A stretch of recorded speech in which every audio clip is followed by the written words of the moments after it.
Good morning. Good morning. On March 24, 2025, you were married to Ariel Koenig, correct, Dr. Yes. Koenig? You and Ariel got married in 2018, is that right? Yes. You dated for 1 or 2 years before getting married, correct? Yes. When you met Ariel, you were working as an anesthesiologist in Pittsburgh, right? Yes. And yesterday you described what anesthesiology is, correct? Yes. You used very technical terms, right? Yes. Maybe the more plain term is that you are the one who puts people to sleep before an operation, correct? That's what people typically call it, yes. It's not actually sleep, right? It's not actually sleep, right? But you're the one that essentially puts them out, and then after the operation they wake up again, right? Yeah. That's Anesthesiology part is of a it. very specialized field of medicine, correct? Yes. You decide. One second. Could you just put the mic closer and keep your voice up? Thank you. Okay. You decide how much of each anesthesia drug to give a patient, correct? Yes. You give too little of the drug, and it's possible the patient could wake up during the surgery, right? Yes. You give too much, and the patient could never wake up at all. Is that right? That's correct. Ultimately, you're the one with that control, right? Yes. Now, you first became an anesthesiologist in Pittsburgh, again, right? Yes. And you testified yesterday that money is the main reason you moved to Pittsburgh, correct? No. Objection misstates his testimony. Overall, answer sense. Sorry. You testified that the cost of living in Pittsburgh was very important to you, correct? Yes. And money is very important to you, right? No, I wouldn't say that. Your testimony today is that money is not important to you. Not very important to me. Not very important. Okay. Now, while you were dating Ariel in Pittsburgh and eventually married to her, right? Yes. Okay. She went to graduate school while you guys were in Pittsburgh, correct? That's right.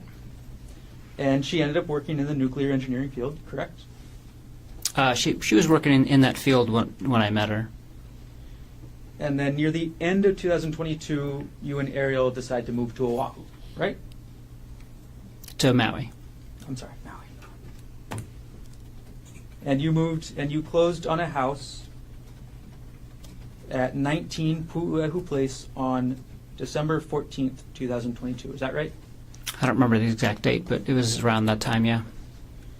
The sale price of that house was $1.5 million, correct? That's right.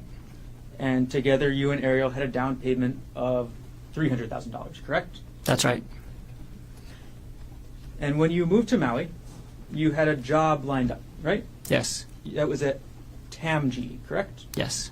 And TAMG is a group of anesthesiologists that provide services to all the different hospitals on Maui, correct? The one hospital and surgery centers and some outpatient clinics. And actually on the island of Maui, TAMG is the only provider of anesthesia services, correct? We're the only big group of anesthesiologists. There's some independent anesthesiologists and I believe one CRNA that flies over to sometimes work at a plastic surgery outpatient center. TAMG is the biggest group in town, right? Yes. And because of that, TAMG can set the prices, right? No. We just went through contract renegotiation with the hospital, and we had to use research, based on salaries across the United States in comparable locations. And that salary got you to your salary was then end up being between $500,000 and $6,000 per year. $500,000 and $600,000 per year, correct? I never got to work under that contract for a full year. When I moved there, we were making between $300,000 and $400,000 a year. Okay, so you were making $300,000 to $400,000 a year while you were after you moved to Maui from January 2023 to December 2024. Yes, that's correct. And Ariel found a contract position working remotely for a company called TerraPower. Is that right? Yes. Ariel made less than $200,000 per year, correct? Yes. You made substantially more money than Ariel, right? Yes. Okay. On March 24th, 2025, you and Ariel came to, or were on Oahu, correct? Yes. And you came to Oahu because it was Ariel's birthday weekend, is that right? That's right. And Ariel's birthday is actually March 24th, correct? Yes. You bought the airline tickets for the trip, correct? Yes. And of course you bought round-trip tickets, right? Yes. So you were scheduled to go back to Maui on March 25th, 2025, correct? Yes. You booked the hotel for the weekend trip, correct? I did. You sent spa information to Ariel before the trip, right? Yes. And then you booked the spa, correct? Yes. You did not send Ariel electronically any information about the Pali Puka hike, isn't that correct? I don't think I did. We're going to go back in time a little bit, Dr. Koenig. So yesterday you testified that you started to become suspicious of Ariel in October 2024. Is that right? Yeah, that's right. Some red flag behavior in like late September probably, but it was probably mostly in October when I got really suspicious. Well, you testified yesterday that you only became suspicious in October after you heard a phone call. Isn't that right? Specifically about Jeff Miller. But I was suspicious about her phone behavior prior to that Kauai trip in October. And once you became suspicious, you went into what you called detective mode. Is that right? Eventually. Detective mode for you started with logging into Ariel's WhatsApp account, correct? No. Detective mode started with me asking her why she's on her phone all the time. And you logged into Ariel's WhatsApp account, correct? Eventually. And you would watch the messages every day, right? I watched them for 48 hours. You watched these messages as they were being sent, correct? Some of them if I was at the computer when they arrived. And the laptop that we've all seen in this so far, States Exhibit 240, I'll put it up on the screen.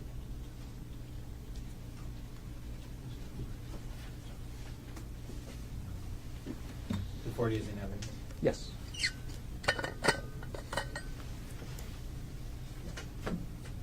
Okay. Dr. Koenig, this is your laptop, correct? That's correct. Okay.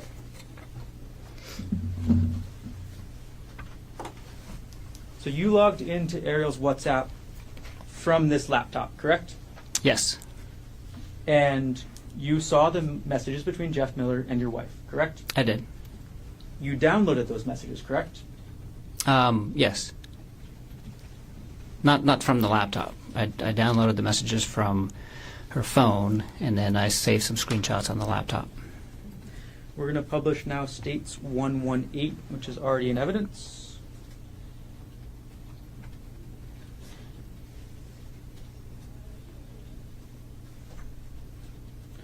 Okay, we have States 118 on the screen, Doctor. This is an email you sent to Bryant Bunting, correct? Yes. Okay, and the first attachment to this email is called Screen Time and Deleted Messages, correct? Yes. I'm going to go to page 2.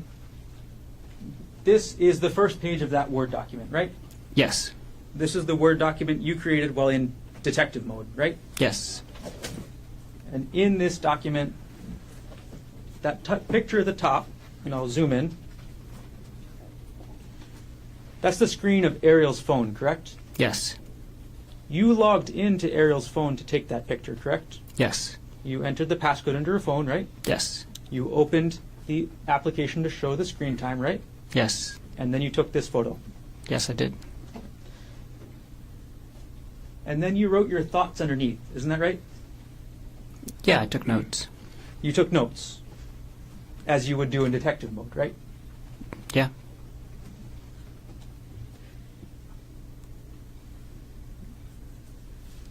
Your first notes were calculating the number of hours she spent on the WhatsApp app, correct? Yes. You calculated it and you did some division based on how many work days there were, right? I did. And then you speculated about phone calls, correct? Yes. Move on to page 3. Page 3 of this shows other screenshots you took of Ariel's phone, correct? Yes. And this is as other screenshots of every app that she was using, correct? The Screen Time app keeps track of all of the apps that you use, and I think there was probably more, but I just did the first 3 pages. You didn't stop with WhatsApp, did you? No. You looked into her entire phone, correct? No, I looked it down to 3 pages of the Screen Time app. You were in detective mode and you didn't look through her actual text messages? I did look at the text message threads on her phone. You looked at the text message threads on her phone, right? I did not look through all of her text messages. I opened the texting app to see if there's anything that looked suspicious there. There wasn't, but really I went straight to WhatsApp because that was the most used application. You looked through her emails, correct? Not at this time. I did end up looking through her emails later, mostly with her consent. Like as I'm seeing her on her phone and she's writing an email, I'll be like, "Hey, who are you emailing? Can I see?" And then she'll show it to me. This was after then you confronted her, correct? Yes. Okay. Now let's focus on this part of the detective mode for now. You looked at her phone calls, correct? I looked at the phone calls that she made through WhatsApp. I didn't actually look at the phone calls on the phone. Okay. So you're suspicious of your wife for 2 months already, right? When you do this? Yes. And you look through her WhatsApp, correct? Yes. You don't look through all of her text messages, correct? Correct. And you don't look at her phone calls, right? Right.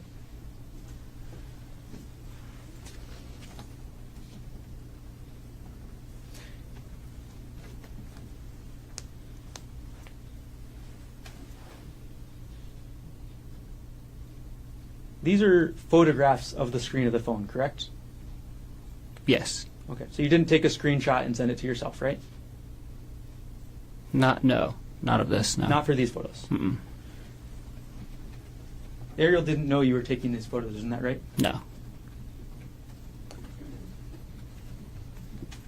Okay. We're going to move on to page 4 of this document. Oh. I'm sorry. We're going to move on to page 6 of this document. Now, actually, I'm sorry. We're going to just go to page 4. At the top of this document, this is still the Word document that we were talking about, right? Yes. Okay. It is called, again, Screen Time and Deleted Messages, right? Yes. So most of the page we're looking at is what you copied and pasted or downloaded from WhatsApp, correct? Yes. But the very top of this page says deleted messages from Sunday 12/1, parentheses, all deleted, right? Yes.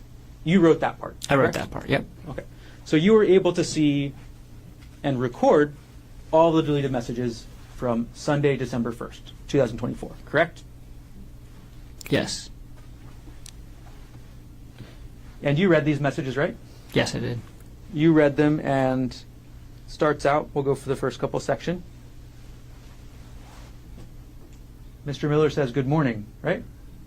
Yes. He says, "I hope you're getting some good sleep," right? Yes. And he talks about his sleep, correct? Yes. And then Ariel says, "Good morning," right? Yes. There's nothing sexual in these messages, is there, Dr. Koenig? No. This is two people saying good morning to each other, right? Yep. And you were upset because in your mind, this is what spouses do, right? Say good morning. I wasn't upset that they were saying good morning to each other. I was upset about the entire relationship that they had. You're upset that they were talking at all like this. Not just about good morning, about the whole thing. About the whole thing, okay. Yeah. You talked about that they were sending each other links for music, right? I did talk about that. And those links are actually contained later on in this document, correct? They were in earlier conversations. Can't remember where they are in the document. We moved on now to page 5 of States 118. Actually, we'll just keep moving forward. Okay, so we're on page 6 now, and you included a screenshot of the WhatsApp now, correct? Yes. And part of the screenshot, we'll zoom in, is your note at the very top says these are deleted messages from Tuesday 12/3. Correct? Yes. Okay, so far at this point in detective mode, you've looked at messages from 12/1, correct? Yes. You've also looked at messages from 12/2, correct? Yes. And now you're on to December 3rd, right? That's right. And December 3rd is the day that Ariel is going to San Luis Obispo, correct? Yeah, she was actually not arriving until the next day, but she was leaving Maui on that day. And then she had a layover in Arizona, correct? That's correct. And in this photo we're looking at here, Ariel is texting Jeff Miller about being on the plane and getting ready to go to sleep, correct? Yeah, that's one of the messages that's on there. So this is just the messages that were not deleted by the end of the day that day. So there's a lot more messages that happened during the day, but she had deleted them in different parts of the day. But yeah, the last message on this page says, "I hope packing went well. I'm on the plane and ready to sleep." All right. And then your notes about what you think about these messages continue onto the next page, correct? Not really what I think about it. So I was keeping notes of when I took the screenshots and what I was seeing at the time, because the way the screenshots work on the computer is that I have to basically copy and paste the screenshot, and that takes some time. So sometimes in between me copying the page and pasting it into the Word document or somewhere else and saving it and going back, she had already deleted other messages. And so I would just take notes and say, like, this message was sent before I could screenshot it, or and then sometimes she would delete some of the messages, and then later she would go back and delete more, and so it created a very confusing bunch of screenshots that I had. And so I took notes to kind of help myself piece it back together at a later time, and if that makes sense. Yep. Not really my thoughts about what I was thinking about the screenshots at the time. Do you understand? I was just taking notes of like the order in which that they came in, and so I can make sense of the screenshots later. And naturally you were upset as you did this, right?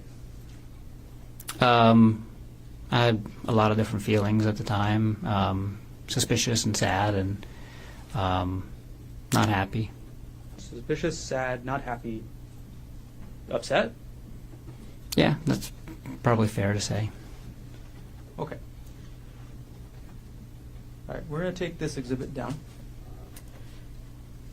And again, this exhibit you actually emailed to a Mr. Bunting, correct?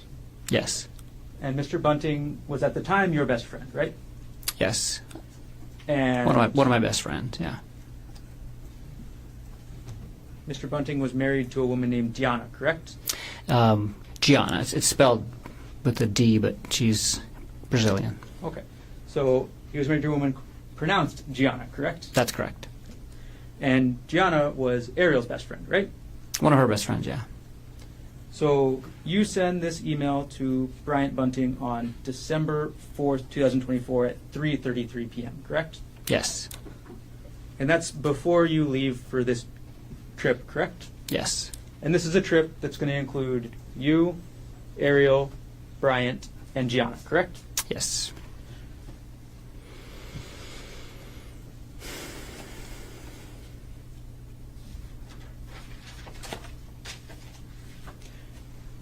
You also had 2 other attachments to Mr. Bunting, correct? I don't remember if you could show me. All right, we'll publish page 1 of this exhibit again. Sorry, what number exhibit? This is States 118.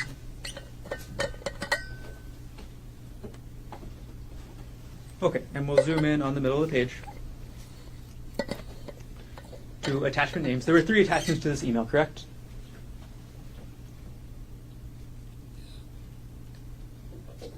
Yes. Okay, the first was screen time and deleted messages, right? Yes. And that's the document that we've gone through so far, correct? Yes. The second document is some saved chats with pictures, correct? Yes. And you reviewed those chats, right? Yes. And you reviewed the pictures, correct? Yes. Nothing sexual in those chats, right? No. Nothing sexual in those pictures, correct? No. And the last file is chat.txt, is that right? Yes. And this is what you actually download from WhatsApp, correct? Yes. Okay, so when you download a chat from WhatsApp, you get a file with a txt, right? That's correct.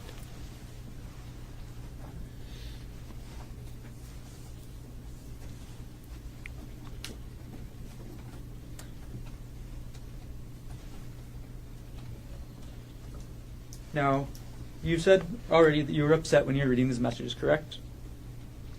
Yes. You were upset that she was talking about her personal life with another person, correct? Yes. You're upset that she was talking about her kids, right? Yes. You're upset that she was talking about the kids putting stuff up on the Christmas tree, right? Yeah. I mean, in the context of the whole conversation, yeah, I was upset about that. And you're upset that your wife was keeping these messages secret from you, correct? Yes. So before you confronted Ariel, you emailed these documents to your friend Brian, correct? That's right. And you actually emailed these documents to Bryant, before you even got on the plane, is that right? That's right. So before you even talked to Ariel about this at all, you were already telling Bryant, is that right? That's right. You didn't give Ariel a chance to explain herself about these, correct? Not before I talked to Bryant that day, no. And you also told Deanna, correct? I did tell Gianna the next day that I was suspicious that she's having an affair.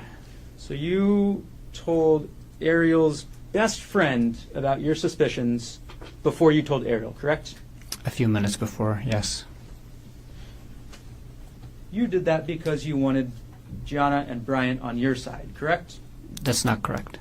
You wanted Ariel's best friend to hear about this emotional affair from you, right? No, that's not correct. You didn't want Gianna to hear about this from Ariel, correct? That's not true. Well, you told Gianna first, isn't that right? That's right. You wanted Gianna and Bryant to judge Ariel, correct? That's not true. You wanted to isolate Ariel from her best friend, isn't that right? That's absolutely not true. So after you tell your best friend and Ariel's best friend about this, that's when you actually confront Ariel, correct? That's correct. And you're upset, right?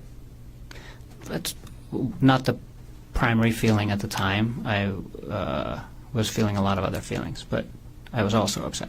You're mad, right? I was not mad. You were not mad when you confronted your wife about these messages. I was upset. Okay. It's natural to be mad in this sort of situation, isn't it? You could be. And in this confrontation, you called Ariel a lying bitch, right? I did call her that at some point, not in the beginning of the disclosure. You called her a whore, right? I did call her a whore at some point. Again, I think within like the first 24 hours, and not during the initial disclosure. And after this all came out, after you confronted Ariel, called her a lying bitch, called her a whore, you wanted her to move out of the house. Is that right? That's right. You used an example yesterday where you talked about somebody else moving out for about 3 months and staying in a hotel, correct? That's right. And that's what you wanted Ariel to do, right?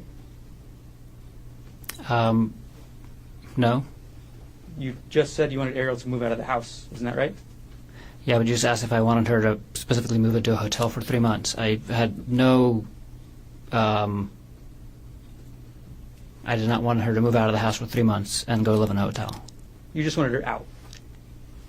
I preferred to have her move out while we're dealing with the aftermath of her having an affair.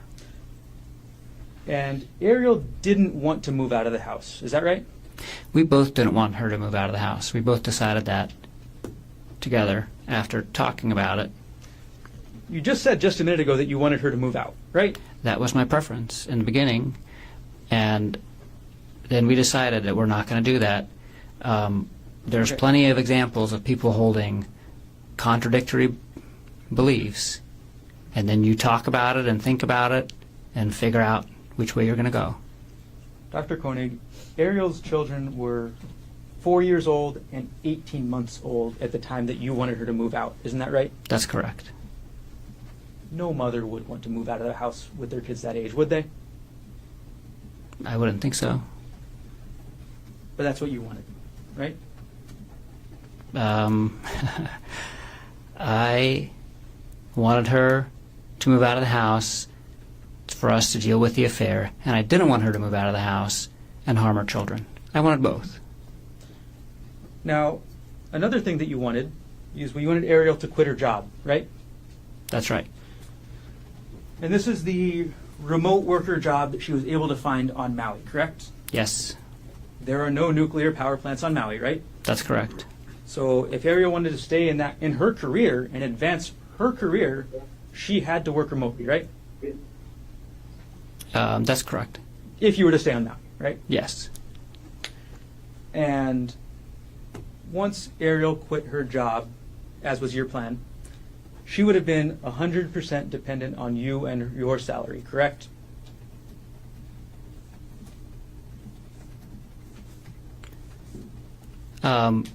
She would be dependent on our assets, which were all shared.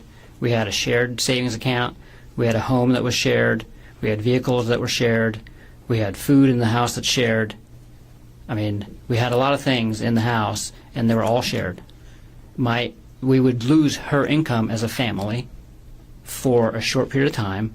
She has a very good resume. She would be able to get a job, probably within a few months. But if it took a few months, we were prepared for that. When Ariel quit her job, as was your plan, you would be the only breadwinner, correct? I would have the only one with a paycheck coming in while she didn't have a job. That is correct. She would be dependent on you and your goodwill to keep a roof over her kids' heads, right? No. She would be dependent on you and your paycheck to keep her kids fed, right? No. You wanted Ariel to give up her career, correct? No. You wanted to make sure Ariel never had contact with Jeffrey Miller again, right? That was my strong preference, for her to not have contact with Mr. Miller ever again. And in order to do that, you wanted access to Ariel's phone at all times. Isn't that That is right? absolutely not correct.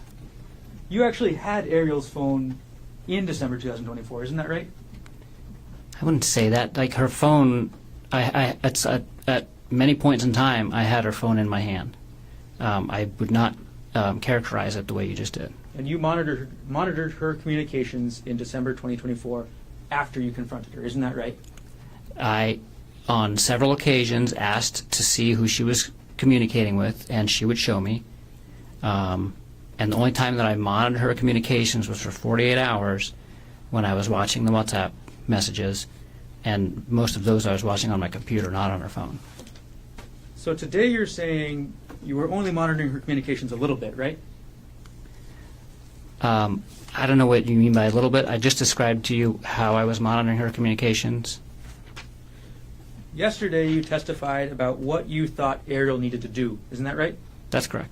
You testified that she needed to, quote, proactively give up privacy, correct? Yes. And you also said that she needed to be okay with giving up her privacy. Is that right? That's right. That's what you wanted, right? That's what I wanted. She didn't end up doing that, did she? No.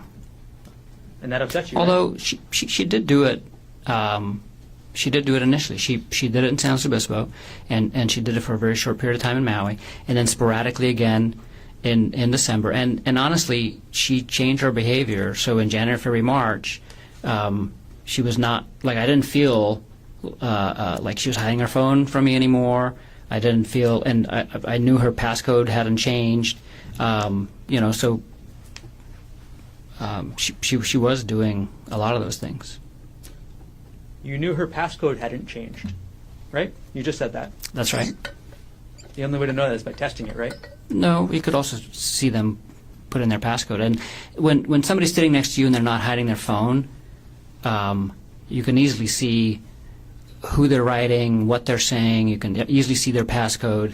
And if somebody's not worried about sharing the passcode with the person sitting next to them, you're basically showing it to them, and that's what was going on.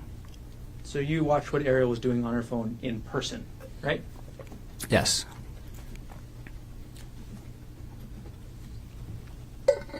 Now, another thing you mentioned yesterday is that you believed the cheating spouse needs to put in the work, right?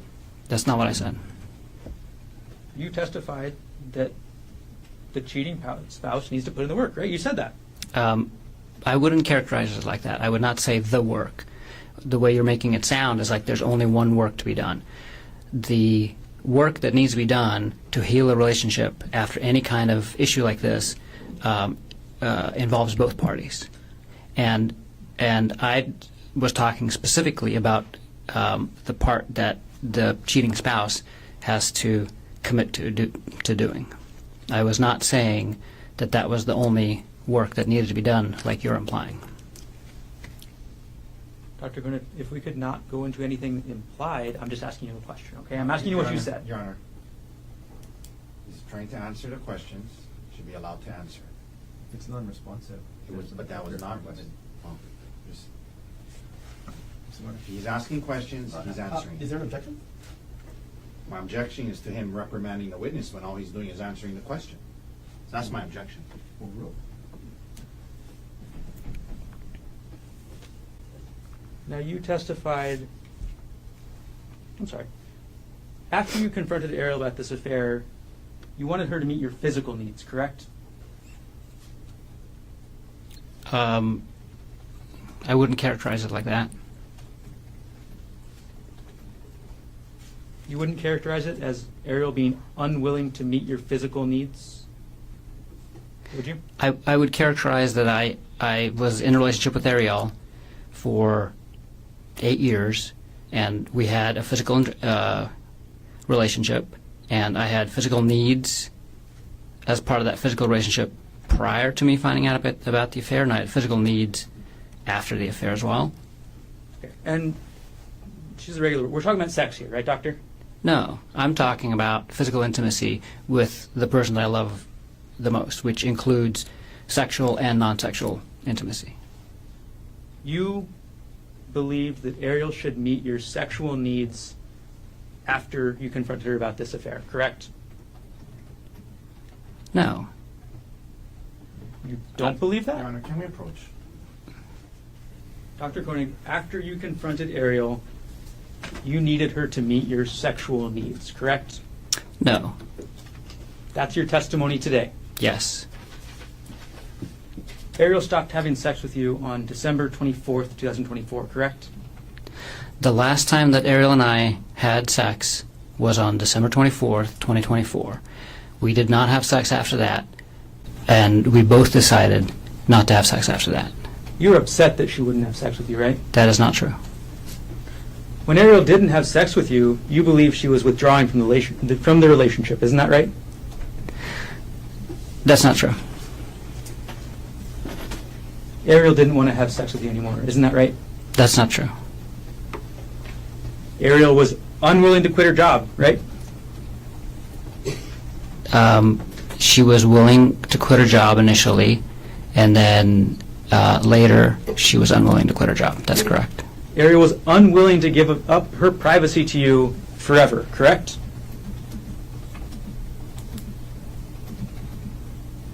Yeah, that's right. Ariel was unwilling to move out of the house and away from her children, correct? Yes. Ariel was unwilling to have sex with you whenever you demanded it. Isn't that right?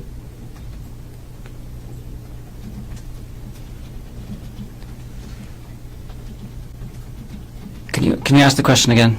Ariel was unwilling to have sex with you whenever you demanded it. Isn't that right? I never demanded sex, so that's not right. Now, you were 46 years old at the time this was happening, right? That's correct. And after you call a woman a lying bitch and a whore, it makes sense that they don't want to have sex with you, right? Objection argumented, if Your Honor. Sustain. You still wanted Ariel to have sex with you after you called her a lying bitch, right?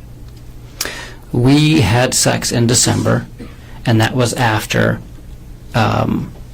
we had that conversation, yes. You were upset that Ariel was still talking to Gianna about you, right? No? You testified yesterday that you were upset that Gianna called you a monster, right? I was upset, well, that made me suspicious of how Ari was characterizing both the affair and our relationship at the time to Gianna. And this is after you wanted to have Ariel move out of the house away from her kids, right? Actually, this was during. At the time that she made that comment, we were in an argument where I was asking her to move out. At the time she made that comment. Is this the argument you mentioned on December 26, 2024? Yes. Okay. That went into December 27th. The argument went into December 27th? Yes. Okay. So this argument happens. You're still mad, right? And again, I wouldn't characterize my emotion as mad. Whenever we talked, I was certainly upset, but not mad. This argument where Ariel told you that Gianna called you a monster, this is after you told her to quit her job, right?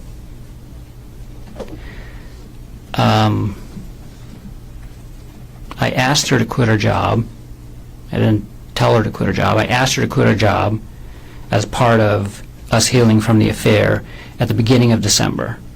I actually didn't ask her to quit her job at any point in time after that. I had asked her to give me updates on how the job search is going, but only in probably the first couple weeks of December, and then we never talked about it again. It was obvious that she wasn't looking for a job anymore, and at that point in time, we were discussing other things in the relationship. So the last time I had asked her to quit her job to help us heal from the affair was in the beginning of December. So your testimony today is you just let this go? You just let this go about her job? She had misstated. No, I did not. I did not let it go. I put a pin in it, basically. I put that issue on hold while we were dealing with other things in the relationship. We're going to go back in time a little bit, Dr. Koenig, back to early December. You looked up somebody called Andrea Miller on LinkedIn, is that right? That's right. LinkedIn is a social media site used for professional networking, is that correct? That's correct. And you need a specific type of account or access to a type of account to find out the email for another person, correct? I don't use LinkedIn very often, so I'm not sure whose email addresses you have access to and whose you don't, without certain features of the program. Well, on December 5th, 2024, you actually purchased what's called a Sales Navigator Core account on LinkedIn, is that right? Yes, I signed up for a free trial of that feature of the LinkedIn account, specifically to get access to Andrea Miller's email account or email address. So you signed up to find Andrea Miller's email address, Yes, right? I did. And you found her email address, correct? Yes. And on December 6, 2024, at 8:24 a.m. Hawaii time, you sent an email to Andrea Miller, correct? I don't remember the exact date or time, but that That sounds right, and yes, I did email her. Okay, we'll put State's Exhibit 108 already in evidence up onto the screen. This is the email you sent to Andrea Miller, correct? That's correct. You sent it on December 6, 2024 at 8:24 a.m. Is that right? That's right. And the address too is the email address that you found from Andrea Miller from LinkedIn, correct? Yes. That's her work email address, right? I don't know. Kyndryl is a financial services company, correct? I don't know. In that email, you testified yesterday that the purpose of this email was simply to let Miss Miller know what's happening. Is that right? That's correct. And at the start of this email, that's what you do, right? You tell her about what you think about Jeff and Ariel, and you call it an inappropriate relationship, right? Yes, that's how I describe it. You didn't call it an affair, right? I did not. You didn't call it an emotional affair, right? I did not. You just called it inappropriate relationship. That's right. And then you provided her your phone number, is that right? Yes. You provided her your email, correct? Yes. And those are your contact information, so you're free to provide those things, right? Yes. And then you provided her with Ariel's phone number and email, correct? That's correct. You provided her with Ariel's cell number, is that right? That's right. And Ariel's personal email, correct? Yes. You provided that because you wanted Andrea Miller to contact Ariel, didn't you? I just wanted her to have the option of contacting all of us and talking to all of us and getting all of the information from as many people as possible so she could make a decision about what she wanted to do with this information with her family. The only purpose for including Ariel's contact information is so that she can contact Ariel. Isn't that right? That's right. And you wanted Andrea Miller to contact Ariel to yell at her, right? That's not true. You wanted Andrea Miller to contact Ariel to humiliate and punish Ariel. Isn't that right? That is absolutely not true. You offered Andrea Miller the text messages, correct? I did. All right. I don't know if I did or not. I don't think I offered it to her. I just said You said, I can share with you what I have if you would like. Yes, right? yes, I did. You also sent Miss Miller a contact request through LinkedIn directly, correct? That's correct. Andrea Miller never replied to your emails, isn't that right? That's right. Andrea Miller never replied to you on LinkedIn, isn't that right? That's right.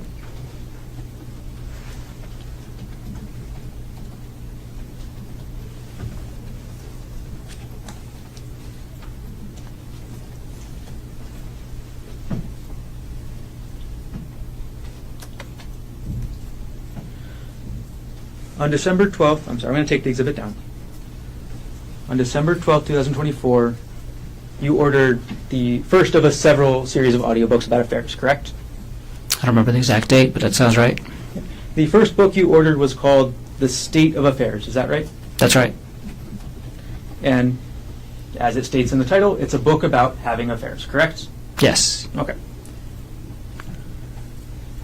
2 days later, on December 14th, 2024, at 10:45 p.m., you opened a PDF file on your computer from your prior divorce proceedings. Is that right? I have no recollection of that. We're going to publish States 113, already in evidence. Now, you, on December 14th, 2024, opened up a PDF file called Bank of America Amex E-Statement 2015-12-24.pdf, right? I have no recollection of this. You have no recollection. Mm-mm. All right, well, let's zoom in on the photo.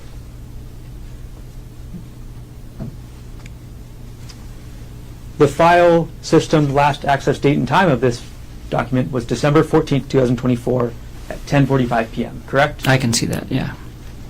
Do you agree with that? I agree with that. Let's go to the file path, Dr. Koenig. This is under the username G. Koenig, correct? Yes. That's your username, right? Yes. Your files are contained under that username. Is that Yes. right? The next folder is the Dropbox folder. Is that right? That's correct. You use Dropbox, correct? I do? You have a Dropbox that has subfolders in it, correct? Yes. The next subfolder is called JPR. Is that right? That's correct. That's a subfolder that you created, correct? Yes. That's a subfolder that means Jessica Patella Ray. Isn't that right? That's correct. And under Miss Ray's subfolder, or Miss Patella Ray's subfolder, you have a separate subfolder called Divorce. Isn't that right? Yes, I created that. You made that folder, correct? Yes. And in that folder, there's another folder, right? Yes. And that's for 2016-04 hearing. Isn't that right? That's right. This is a hearing about your divorce from April 2016, correct? Yes. And the last subfolder is supportive documents. Isn't that right? Yes. And in that supportive documents folder, the supportive documents are for this April 2016 hearing, correct? Right. These are the documents that you want to bring to your divorce hearing, right? Yeah. And the It was a long document- time ago, but that was probably all the supporting documents that my lawyer needed for that hearing. And this was a Bank of America Amex statement from 10 years prior. So A long time ago. I have no recollection of looking at a Bank of America Amex statement from 10 years prior on this date. I don't remember doing that. You don't remember at all. Mm-mm. And, I mean, it says file system last access. I don't know if that gets triggered if, like, a file is copied or something like that, because I was looking through the documents when they were presented into evidence earlier in the week, and there were a few that I did not recall accessing on those times. Many I do recall accessing. But this one But about this is- divorce, this is you're what- saying you don't. I don't recollect accessing that, no. Now, on December 14th, And I can't think of a reason why I would have. you can't, there's no reasonable reason for you to be accessing this. Is that right? There's no, I can't think of a reason why I was looking at a Amex statement from 10 years prior on December 14th, 2024. This is a document that you needed to prepare for your prior divorce, correct? Correct. This is in the middle of December 2024, correct?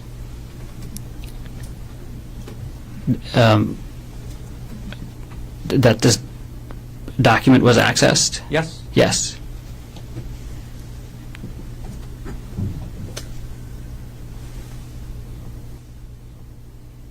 Now, the very next day, we'll take this one down, and we're going to go chronologically. The very next day, on December 15th, 2024, at 8:17 a.m., you viewed a January 2022 pay stub for your wife, Ariel Koenig. Is that correct? I don't recall that, but I that sounds more plausible, that I had done that. But I don't specifically recall that date and looking at that document. We'll publish dates 125. This is the metadata, correct? Oh, I'm sorry. This is not page 1.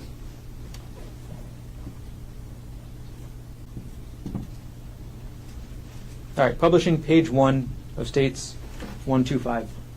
Okay. The last access date is December 15th, 2024 at 8:17 a.m., correct?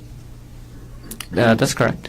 Okay. And the file path for this is looking through your 2022 taxes. Is that right? It's ours. So we have a shared folder on Dropbox called The Big Love Party and Other Super Fun Stuff that I created when we were planning our wedding. And so this is a shared folder on Dropbox that both Ari and I have access to. And this is in the taxes folder within the shared, because I put all of our shared financial information in the shared drive that she has access to, and she put things that she wanted to share with me in it as well. And so this is in our shared taxes folder, and it's in specifically a subfolder that's for her pay stubs. And so you wanted to look up Ariel's pay stub from January 2022, and you wanted to look that up on December 15th, 2024. Yeah, that seems more The only information more contained in this plausible. document is about Ariel's pay from 1 month. Is that right? That's correct. Okay, it's simply just a pay stub telling you how much she got paid, right? Yes. Do you want me to go to the pay stub so you can see? No. We'll take the exhibit down. And you're looking at this pay stub the day after you're looking at this document from your prior divorce, isn't that right? No, 'cause I don't recall looking at that Amex statement. So you just don't recall again? I don't recall looking at that Amex statement at all. Tell me when there's a convenient break, Mr. Garner. Okay, we're getting close. All right, we're going to keep going forward in time. December 18th, 2024 now. You purchase your second audiobook, is that right? I think you've already mentioned 2. Isn't this the 3rd then? I mean, I don't remember. I purchased many audiobooks, but I think we've already talked about 2. So far we've talked about the state of affairs, is that right? That's right. Which other book? Oh, okay. Okay. So this must be the second one. I don't remember which order they're in, but I know I purchased multiple. Okay. Let's just put up the exhibit so we're not confused about the order, okay? Okay. States 106. All right, publishing, page 2. Okay. This book you purchased on December 18th, 2024 at 9:30 a.m. Is that right?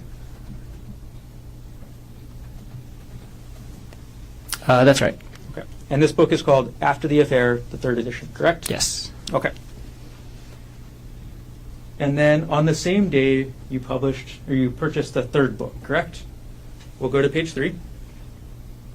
This one you bought on December 18th, 2024 at 11:48 a.m., correct? Yes. Okay. And this is the one you mentioned in your testimony yesterday, How to Help Your Spouse Heal from Your Affair, correct? That's correct. There was 2 books with the same title actually that we both listened to. Got it. So there's actually a second book with the exact same title, right? That's correct. Okay, and that book's on page 4 of this exhibit, correct? That's it. Yep. Okay, and you purchased these on the same day, although you purchased the second one later in the afternoon at around 2 p.m., correct?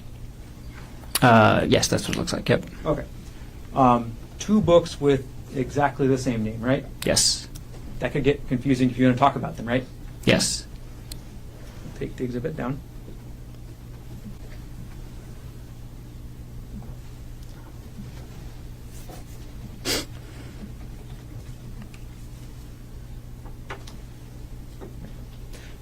This book, How to Help Your Spouse Heal from Your Affair. That's directed at the wayward partner, correct? Yes. It's directions on the cheating person that they have to follow, correct? Well, I mean, it goes into everything that needs to be done, but and it does it in a way that it explains why those things need to be done. So it was very helpful for me to read as well, because I understood all that needed to be done to kind of fix the relationship. And it does talk about some things that the other spouse has to do as well, but it's primarily focused on what the cheating spouse has to do. So in your mind, this book is primarily geared towards Ariel, but you just wanted to read it too, correct? No, like I said, the book describes very well what needs to happen after an affair, and the vast majority of what needs to be done in the initial stages is by the cheating spouse, but it does go into what the other person has to do, and it's geared for both partners. The title is How to Help Your Spouse Heal from the Affair, but the contents of the book is for both parties.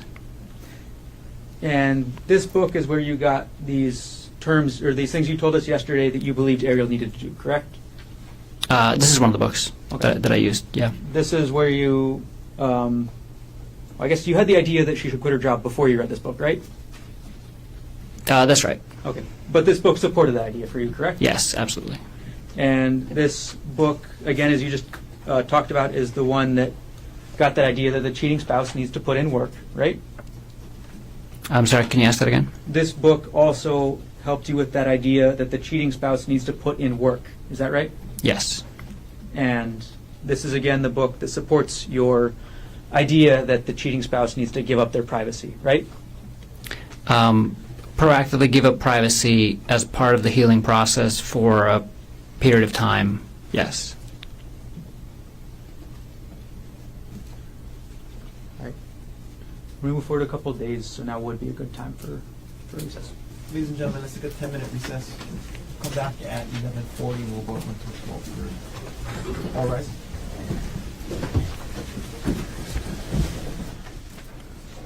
All right, Dr. Koenig, the last question I asked you was about December 18th. Now I'm going to move forward a couple days to December 21st, okay? Okay. On December 21st, I'm sorry, I'm going to publish December 21st, 2024 at 2:49 p.m. You opened a PDF file on your computer that was a November 2022 retirement account statement for Ariel. Is that right? I don't recall doing that specifically, but that sounds like something I would do, yes. That sounds like something you would do, is what you just said? Yes.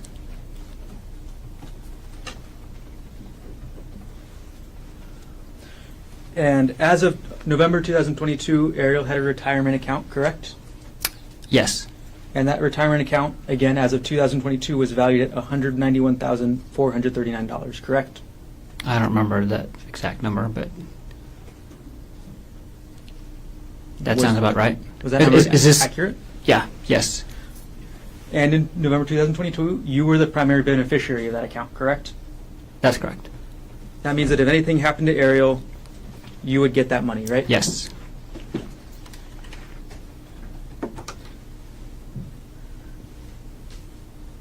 I'm going to publish States Exhibit 125, page 7, or page 3. This is the metadata for the account that you accessed on, or for the document you accessed on December 21st, 2024. Is that correct? Yes. All right, and this is the Westinghouse November 2022 statement, correct? Yes. And this is the first page of the statement, correct? Yes. Okay. And in the top right, it says total value of the account, $191,439, correct? That's correct.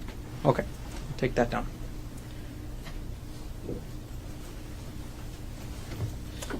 December 24th, 2024, at 3:36 a.m., you accessed a document from 2018 on your computer, correct? I don't recall that. I'm going to publish dates 125 at page 7. On December 24th, 2024, at 3:36 a.m., you accessed a PDF, correct? I have no recollection of accessing this. This is a document that talks about. Objection, non-responsive. Sustained. Okay. Now, the last access date and time from this metadata is December 24th, 2024 at 3:36 a.m. Correct, Doctor? Yes. Okay. And the file is located in a folder called Dropbox /Ari/Pit tuition benefits, correct? That's correct. And the specific document discusses the tuition that paid for Ariel's master's degree, correct? I don't. That's part of it. Until I see the document, I can't tell exactly what it is, but I think it talks about, because I was Go to page 8. Well, can you let him finish? Go ahead. I was an employee of University of Pittsburgh, and through that we got some benefits that helped pay for her MBA that she was doing at University of Pittsburgh. So that's just what I asked, right? Well, is there a question? What's the next question? That is the question. Is that what I just asked? Can you remind me what you just asked? I asked if the document was about how the education benefits from Pittsburgh that paid for Ariel's graduate degree. Yes, that's correct. Okay. Now I actually have the document on the screen, right? Yes. Okay. And your benefits from working at Pittsburgh, at the University of Pittsburgh, paid for Ariel's education, correct? Not completely. It defrayed some of the costs. And this document is how you started that process to get parts of her master's degree paid for, correct? Yes, that's the application form, I believe. The title of this document is Request for Education Benefits Form for a Spouse/Domestic Partner, correct? Yes. Okay. And again, you were looking at this document at 3:36 a.m. on December 24th, correct? I have no recollection of looking at this document in December. And I don't know why I would be doing it at 3:36 a.m. Okay. And December 24th, obviously Christmas Eve, correct? Christmas Eve, like Christmas Eve morning, basically. The middle of the night. Middle of the night, right? But yes, right? Yes. 3:36 a.m. and you have no idea why you would be looking at this document, right? No. You have no idea why you would be looking up the benefits that Ariel got from your job, right? Right. On December 24th, 2024, at 3:36 in the morning, you were upset about this emotional affair, correct? No. You were I was thinking probably sleeping. that you paid for Ariel's education and this is how she repays you, right? No.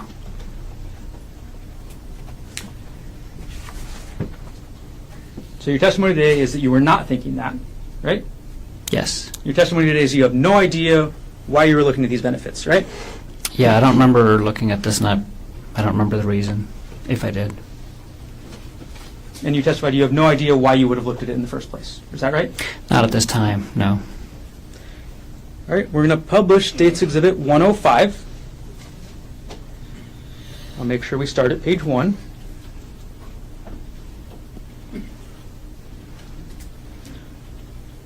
All right, publishing States 105 at page 1. This exhibit is your Reddit internet history, correct, Dr. Koenig? Yes. This is from December 24th, 2024 at 4:34 a.m., correct? Yes. And you're looking at a website or a webpage titled Lying Again. Isn't that right? Yeah, that sounds plausible. This is less than an hour after you're looking at those education benefits. Isn't that right?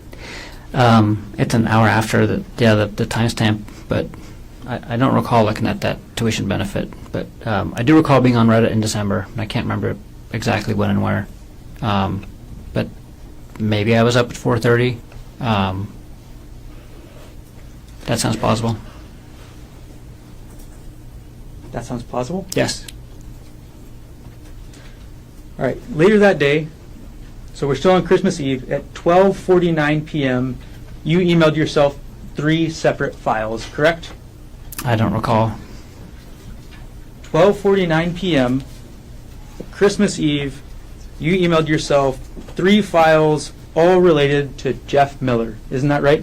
I don't recall. We'll publish dates 119, the first page.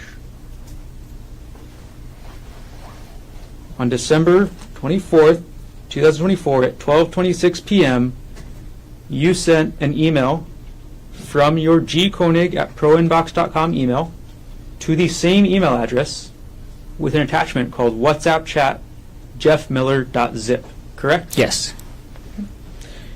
And then we're going to publish states 120, the first page, the metadata. At 12:20 p.m. on the same day, Christmas Eve, you sent yourself WhatsApp chat jeffmiller2.zip, correct? That's correct. And states 121 with the metadata page, the first page. On the same date, December 24th, 2024 at 12:20 p.m., you sent a third email to yourself, right? That's correct. And this was with WhatsApp chat jeffmiller3.zip. Is that right? Yes. So, going through our timeline on Christmas Eve, 3:36 in the morning, document about Ariel's financial benefits from your job, correct? That's what's being opened on your computer. Yes. 4:34 a.m., you start your Reddit search about lying again, correct? I don't know if I started it but Yeah, I was looking at that thread at 4:34 p.m. 12:20 p.m., you send yourself these emails, correct? Yes. It's safe to say that on December 24th, 2024, you were thinking about this affair, correct? Yes. You were upset about this affair, correct? I was hurt and confused and a lot of things. And I was probably upset too. Yes. Okay. We'll move on to Christmas, Dr. Koenig. We're going to publish now States Exhibit 105 at page 6.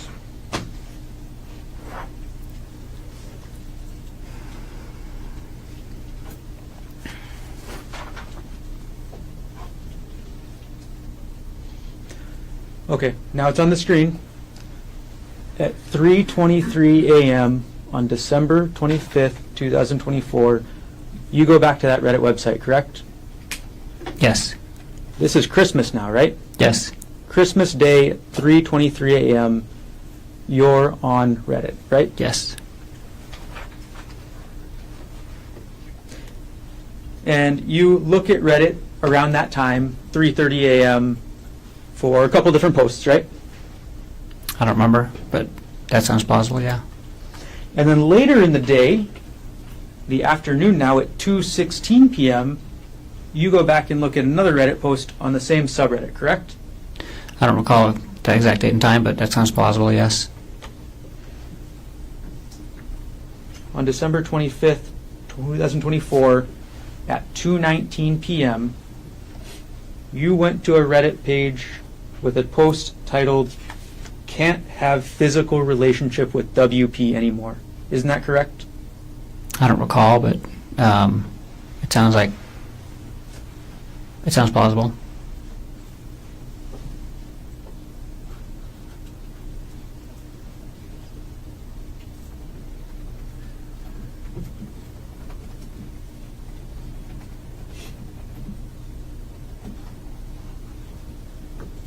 We're going to publish States 105, page number 20. This is that page you visited at 2:19 p.m. on Christmas, correct? Yes. And the title of that page is "Can't Have Physical Relationship with WP Anymore," correct? Yes. WP is wayward partner. Is that right? Yes.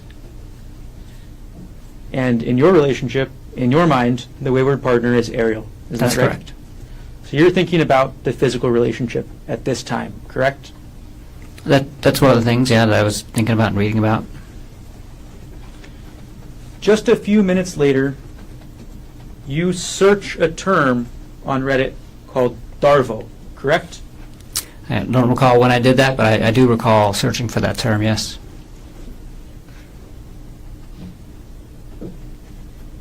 We'll publish 105 at page 24.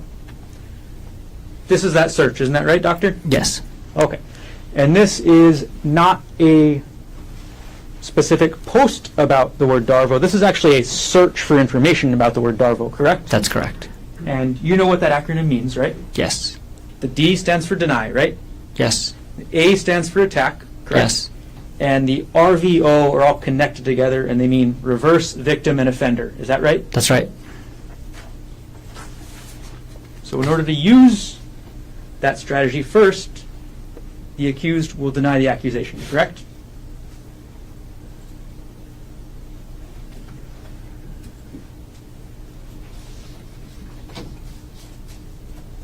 Oh, I'm sorry, can you ask that in a different way or clarify? The first step under the D in deny means the accused will deny the accusation, correct? I mean, Darvo refers to a thing that Objection, non-responsive. He's answering a question.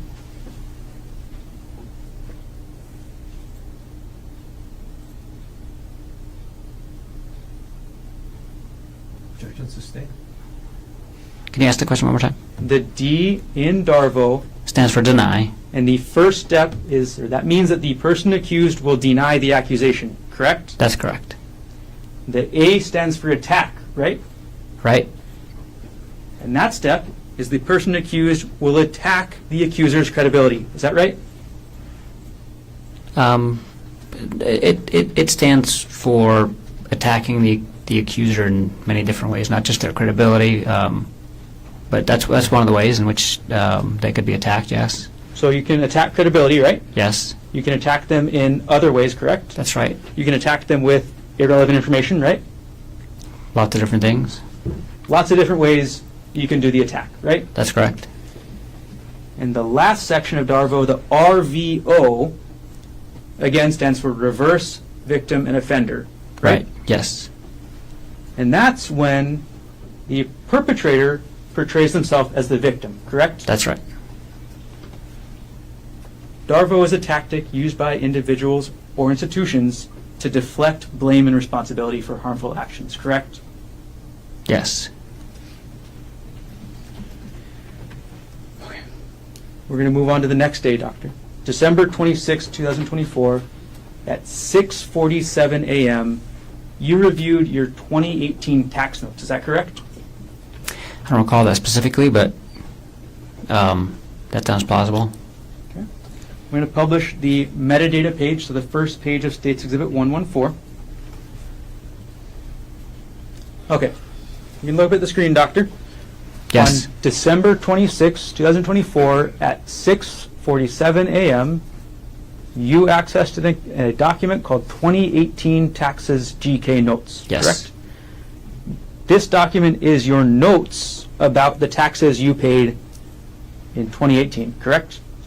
It's the document that I create that has all the information that I give to our accountant so that to help them do our taxes. So I make a document every year, and for the next year I copy and paste the previous year's document, and then I just change the information and send it to them. Yes.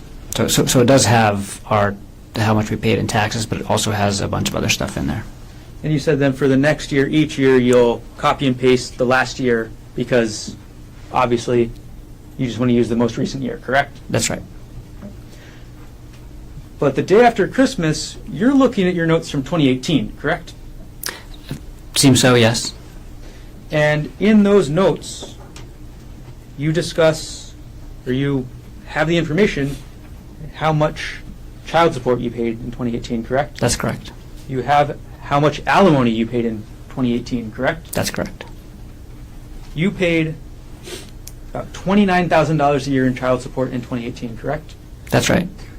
You paid about $6,000 in alimony in 2018, correct? That's correct. And this was to your ex-wife, Jessica Patella-Ray. Is that right? That's right. Dr. Koenig, this is 2018 money we're talking about, right? Yes. Inflation has clearly gone crazy since 2018, right? That's right. So in 2024 dollars, that'd be quite a lot more, right? It would be more. I'm not sure how much more. And actually, I don't know. Child support is a calculation, so I'm not sure if. But yeah, I'm sure they make adjustments for inflation. Yeah. How much money were you making in 2018 again?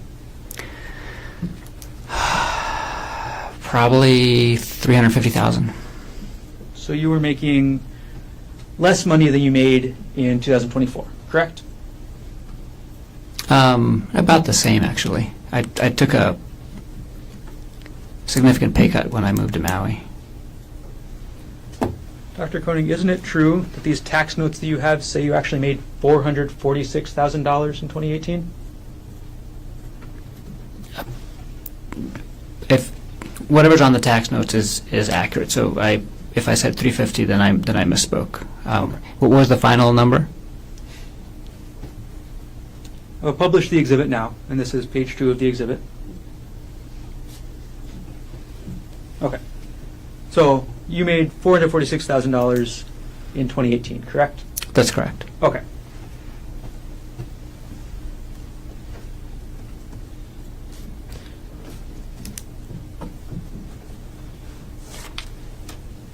While we're talking about December 26th, we do need to follow up, Dr. Koenig, because you mentioned that you had a big fight with Ariel on that day, correct?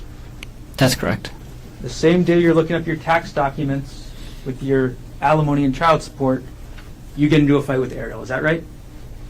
The same day that I look at the tax documents that has a lot of information on it, including the alimony and child support, I get into a fight with Ariel. That's correct. And given the fact that you looked at these tax documents at 6:47 a.m., the fight was after that, correct? Yes. The fight was during the daytime, correct? It was at night. So the night of December 26th, you get into this fight with Ariel, correct? That's correct. And this is the second time in this fight that you tell Ariel to move out, right? It's the second time that I ask her to move out if she doesn't take accountability for the affair. That's correct. It's the second time that you ask Ariel to leave her 18-month-old, right? That's correct. It's the second time that you ask her to leave her 4-year-old, right? Well, that's not correct. I wasn't asking her to leave the children. She would move 200 yards down the street to her parents' house and see the children as often as she wanted to, but she would not be physically living in our house anymore. So that is not correct. I did not ask her to leave the children. So you have this fight with Ariel on the night of December 26th, correct? Yes. And then, on the morning of December 27th at 6:34 a.m., you look at Ariel's pay stub again, correct? I don't recall that specifically, but it's the end of the year. I was probably looking at a bunch of tax documents and financial things, and I always get up early because I have to get up early for work, so that sounds very plausible. It was the end of the year, and you wanted to look at tax documents. Is that what you just said? That's all I can think of why I was looking at these documents then, is end of year finances. This is 2024, right? Yes, The end of 2024, you want to start preparing your taxes for the year, right? that's correct. And you decide that the best way to prepare for your taxes of the year 2024, we're going to publish dates 125 at page 10. The best way to prepare for your taxes in 2024 is to look at how much money Ariel made in the month of January 2022. I'm sorry, what's the question? This document has nothing to do with how much money you'd pay in taxes in 2024, correct? That's correct.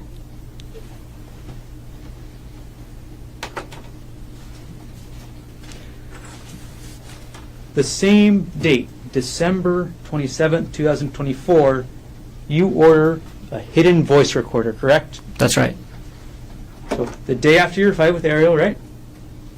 And the morning, and we were fighting that morning as well, so the same day. You fought in the morning of the 27th as well? That's right. The same day that happens, you buy this hidden voice recorder, correct? That's right. You buy it from Walmart.com, right? Yes. And the device was advertised as a, quote, hidden voice recorder, correct? Yes. It was also advertised as a spy device, right? Yes. The recorder had a magnet on the back, correct? Yes. And that magnet made it so it'd be easier to hide, right? Magnet made it so you can attach it to magnetic objects. You could put it underneath the desk if the desk was metal, right? You could do that. You could put it behind a fridge if you wanted to, right? If it's the right metal, yes. And you testified yesterday that your purpose with this device was to secretly record Ariel, correct? That's correct. This device would also work just as well to leave in her home office. Isn't that correct? You could leave it, you could leave it wherever you want to leave it. You could leave it in her home office to test out whether she was still talking to Jeff Miller, correct? You could. And on the same day, December 27th at 9:15 a.m., you looked into the WhatsApp login portal on your laptop. Is that right? I'm sorry, what time did you say? 9:15 a.m. You logged into the WhatsApp login portal from your laptop, correct? That sounds plausible, yes.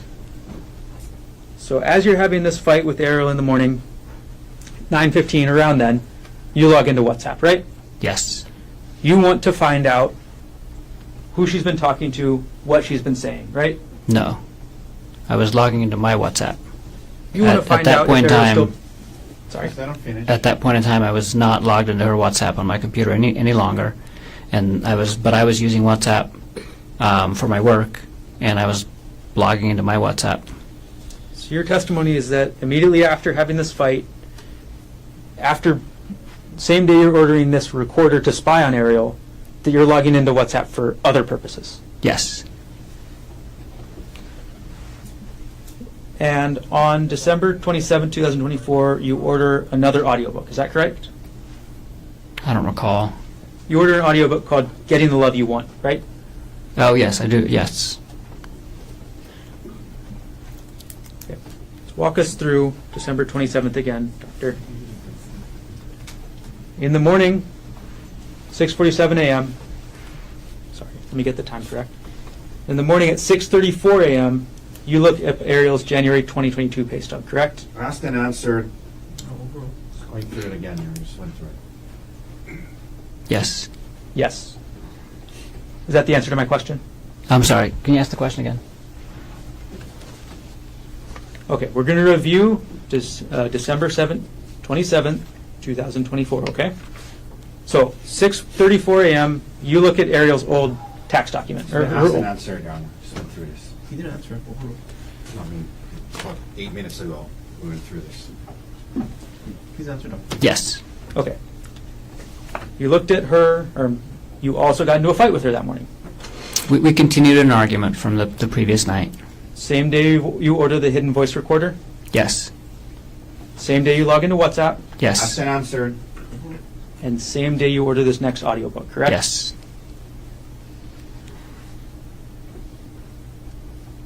Moving on now to December 29th, 2024. You looked up your wife's Facebook profile, correct? Excuse me. I don't recall that specifically, but I probably did. And you specifically went to her friends list, isn't that right? Again, I don't recall that specifically, but I probably did.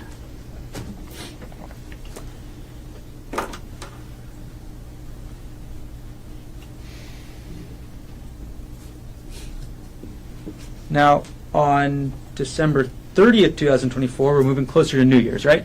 Yes. And on December 30th, 2024, you search LinkedIn again for Andrea Miller, correct? I don't recall doing that. You don't Not recall? a specific day, but I do recall looking her up again later in December. We'll publish States Exhibit 109 at page 4. You looked up Andrea Miller on LinkedIn on December 30th, 2024 at 6:49 a.m., correct? Yes. I looked at her contact info. She still hadn't replied to your email, right? That's right. She never called Ari to yell at her, right? She never called Ari to do anything, as far as I know, actually. She might have, she didn't tell me, but as far as I know, Andrea never called Ari. And then after searching for Andrea on LinkedIn this morning, you canceled your LinkedIn Sales Navigator Core account, correct? That sounds right. I had to cancel it within 30 days, and so I probably went in LinkedIn to cancel the account and then also clicked on Andrea's profile. This is page 5. This is the email confirming your cancellation, correct? Yes. Okay. So, and this is at 6:56 a.m., is that right? That's right. Okay, so you look up her email and then you cancel. You look up her account and then you cancel, correct? Yes. And you say you cancel because you didn't want to pay the fee, is that right? That's right. The only reason I signed up for that feature of the LinkedIn account was to be able to get Andrea Miller's contact info. If you hadn't canceled it, it's in the realm of somewhere about $100 a month, is that right? It's expensive. So you got what you wanted, so you were done. That's right.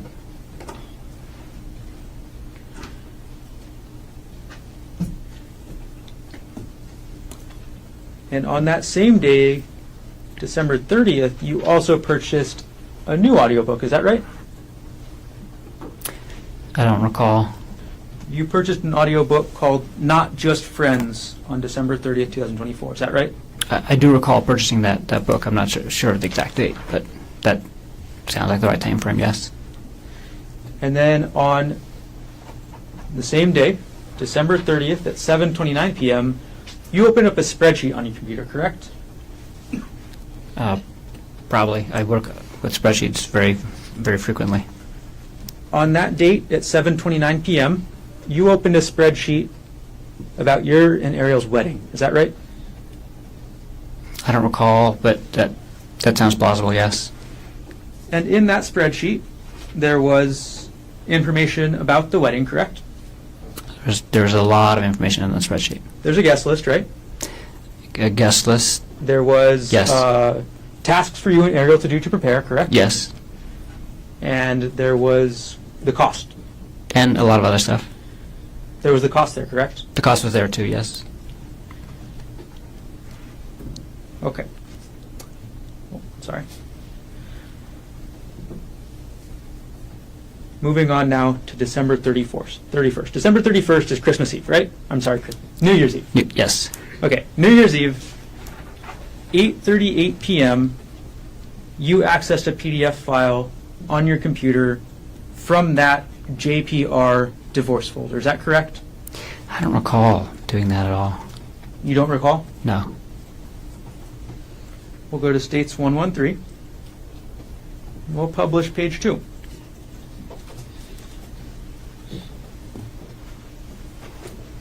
So, on December 31st, 2024, you can see the exhibit, right, Doctor? Yeah. Okay. On December 31st, 2024, at 8:38 p.m., on your computer, this document was opened up, correct? Again, I don't recall opening up this document, and I can't think of a reason why I would have opened up this document. Again, it's a credit card statement from 2016 that was part of the hearing on the divorce, but it's not even actually it's not even the document for the divorce hearing. It's just one of the credit card statements, and I have no recollection of opening this document at that time, and don't know why I did that, or if I did it. And that's what I'm saying, because it says file system last access. Like, so does that get triggered when something other than just opening the document happens? Because I don't recall opening up this document at all. You said a lot of At that words there, time. but at the end of the day, you don't recall, correct? That's correct. That's Okay. correct. This document is in that same folder we talked about earlier, correct? Yes, This is supportive documents for your 2016 divorce hearing, correct? that's correct. And these are the kind of documents that you want to have to present in the hearing, correct? That's correct. They're financial documents that are relevant to a divorce, right? That's right. And this one's actually a bank statement about not yourself, correct? It's a bank statement that was a credit card that was actually in my father's name during that time period. But we were. I'm trying to recall exactly. I think we had used it to transfer like a credit card balance that we had onto his credit card, because they were offering like a no interest, no payments for whatever, and we were using that to pay off this credit card. I was using it to pay off my credit card debt at a more favorable or zero interest rate. But yeah, that was a credit card in my dad's name. So you included this document in your divorce hearing folder because it was relevant to your divorce, right? That's correct. Okay. Now, at 8:38 p.m. on New Year's Eve, you also looked up a March 2022 pay stub for Ariel Koenig, correct? I'm sorry. Can you say that again? At 8:38 p.m., the same time, on December 31st, 2024, the same date, you also looked up a March 2022 pay stub for Ariel Koenig. Is that right? I don't recall doing that specifically, but that sounds plausible, yes. We're going to publish dates 1 to 5, page 11. All right. Dr. Koenig, this is the metadata for that document, correct?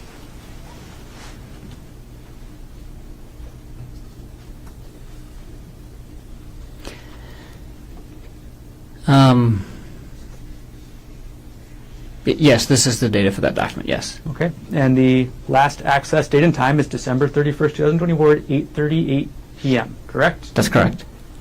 And this document is not in the taxes folder, is that right? Right, which is, it just makes no sense that I accessed this document out of that folder. Dr. Koenig, that's not the question. Yes. What was the question? This document is not in the taxes folder, That's correct? correct. Okay. And again, there's no real reason to be accessing this document, correct? There's no reason that I can think of accessing this document out of that folder. I can think of a reason why I was looking at her taxes potentially at the end of the year, but I don't know why I would have never gone to that folder to look for her tax documents, because I have a tax document folder that has all of her tax stuff in it. And again, the document we're talking about is literally just a pay stub for 1 month, right? That's right. It's the only information in that document is how much Ariel got paid in March 2022, right? Right. No relevance to taxes in the year 2024, correct? That's right. She's not even at the same job at this point, right? That's right. So at the same time, the data from your computer shows opening up divorce-related documents as well as an old pay stub for Ariel, correct? That's correct. How much each person gets paid is very relevant in divorce, right, Dr. Koenig? That's correct. And again, this is all 8:38 p.m. on New Year's Eve, right? That's correct.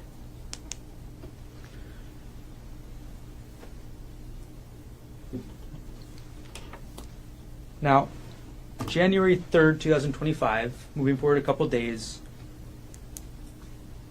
you save a file on your computer with an Excel spreadsheet that has the chats between Ariel Koenig and Jeff Miller. Is that right?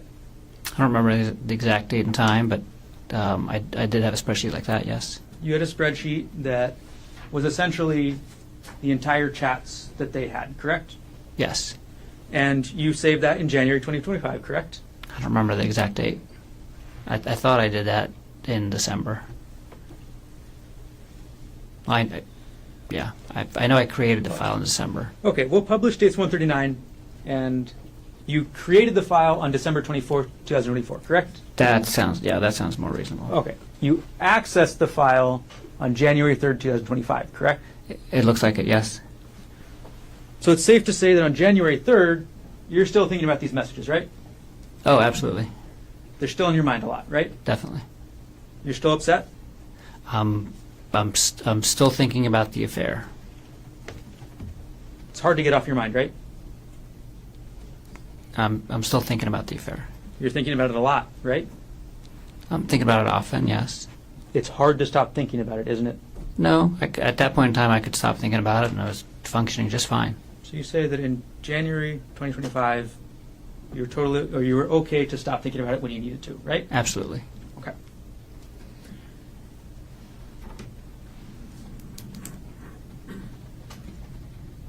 On January 7th, 2025, you purchased another audiobook, correct?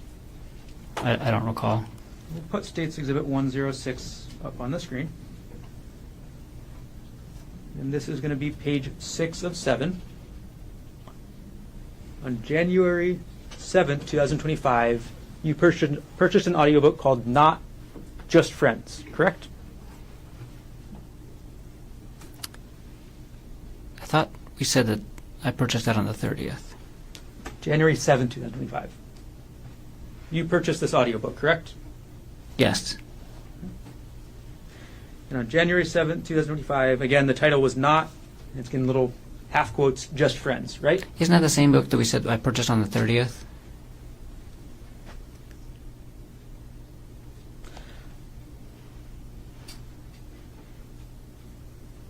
Dr. Koenig, you weren't asked about any books on the 30th of December, were you? I'm sorry. We've been talking about a lot of books and a lot of dates, but I agree. I purchased that book on the 7th.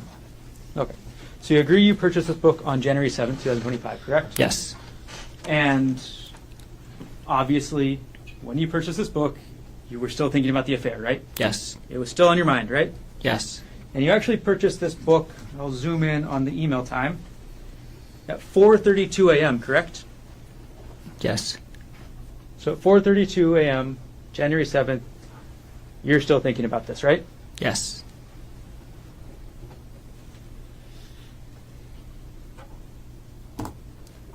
The same day, January 7th, 2025, at 6:59 a.m., you go back into your JPR, Jesse Patel Array divorce folder, correct? I have no recollection of going into the divorce folders for my previous divorce during this time. Again, no recollection? No recollection. We're going to publish dates 113 at page 3. Can you take a look at that? Yes. All right. So this is a file name 2012 or 2012-412 Ghent plane ticks, correct? Yes. The document we're talking about is a plane ticket to go to the city of Ghent in Belgium, correct? Yes. And that's a trip that you and Jesse Patella-Ray took together, right? Yes. And as the metadata shows, the last access date and time, January 7th, 2025 at 6:59 a.m., correct? Yes. This one is not in the supportive documents folder, though, is it correct? Is it? No, it's in the same hearing folder, but it's a folder called Jesse Lived Extravagant Life. Jesse being the woman you were divorcing at the time, correct? Yes. You made a folder called Jesse Lived an Extravagant Life, right? That's correct. You were a little bitter at the time you made this, right? I was feeling a lot of emotions, I guess. I was mostly happy that I was getting divorced. At that time, we had, separated, and we were both, at that time, she was ready to get remarried, actually. And I was moving on, and I wasn't really feeling bitter, but the folder name is descriptive of what's in it, not of my feelings at the time, I guess I would say. Okay. You made the name on the folder, right? Yes, And you say it's descriptive of the documents inside, correct? that's correct. So that means the documents inside are your evidence of how extravagant your ex-wife's life was, correct? That's correct. Dr. Koenig, isn't it true that this trip in 2012 to Ghent, you went with Ms. Patella-Ray? Yes, You guys went on that trip together, right? yes, And it's in the Jesse Lived Extravagant Life folder, correct? yes. Before I move on to the next date, do you want to take the break or no? Of course. We can go up until 12:30 if you just want to like to take the break, unless we should take it now. The next group has quite a lot. Okay. We'll take our break now. So, ladies and gentlemen, we'll come back at 1:30. We'll continue on. Leave your notebooks on the chair.